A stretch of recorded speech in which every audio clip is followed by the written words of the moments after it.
So I'm Graham, and I build stuff. I built this building, and I built a man cave, all out of pallets and bits and bobs. I like to build stuff, but I've always fancied. I'm into cycling as well. Not majorly, but I used to be when I was younger. I still cycle a bit, but I've always fancied building a trike. No, not one of those. Not quite that either. Something more along the lines of this. Obviously, that's a Morgan three-wheeler, petrol car trike, which I can't afford.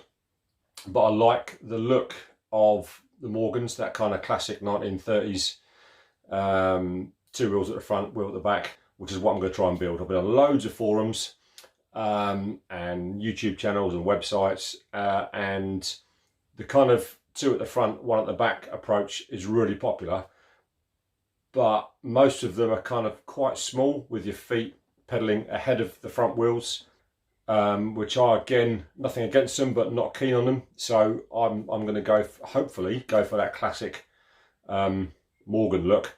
I may even add bodywork to it and make it, you know, kind of a modern take on a Morgan three-wheeler.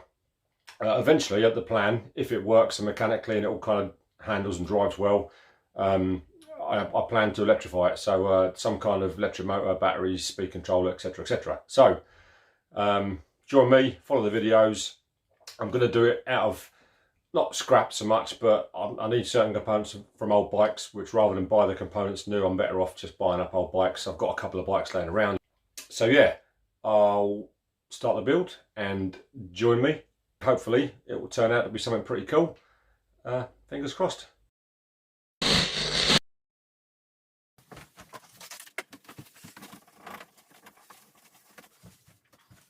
So the plan, as it stands at the moment, I can't weld, so any joints I make will have to be bolted of some kind. With that in mind, I want to make the chassis as simple as possible with the fewest joints possible, because obviously the more joints, the more bolts, the more potential for a failure in the system. So my basic plan is, if you think back to the Morgan, two wheels in the front, one wheel in the back. My basic plan is a simple T-shaped chassis. So you've got one cross member, one chassis rail in the middle. Off that will be some kind of steering component. Off that will be a triangle swing arm from an old mountain bike with the suspension coil over attached to some kind of bracket. Pedals, like I said before, I don't want in front of the wheels, I want behind. So somewhere here there'll be another structure with the chainring and pedal arms going to your rear derailleur, and then obviously some kind of seat here. Looks fairly rudimentary, fairly simple. Now my reason behind it, like I said before, the only joints you've really got chassis wise are here and where you mount the rear swing arm. Then you've got all the other bits and bobs you hang off it, you know, the other peripheries, if you like.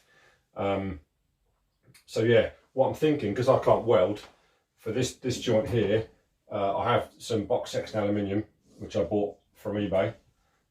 So that's looking from above, that's your basic shape. This joint here, normally you'd weld down these two joints. I can't weld, so I've got some old checker plate lying around in the garage. I can't remember where I got it from, but I'm thinking a piece above and a piece below, bolted through the checker plate and the chassis, clamping the whole thing together, should give you a nice strong joint. Obviously there's some experimentation to be done to see how strong the joint would be, but that's my basic plan at the moment.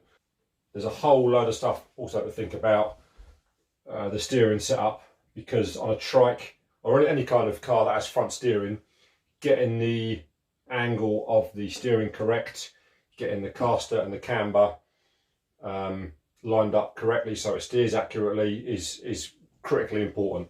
So my next video, if you're interested, I'll do a quick diagram of my understanding of how caster and camber and the Ackermann principle works. That'll be the next video. So tune in, thanks for watching, cheers.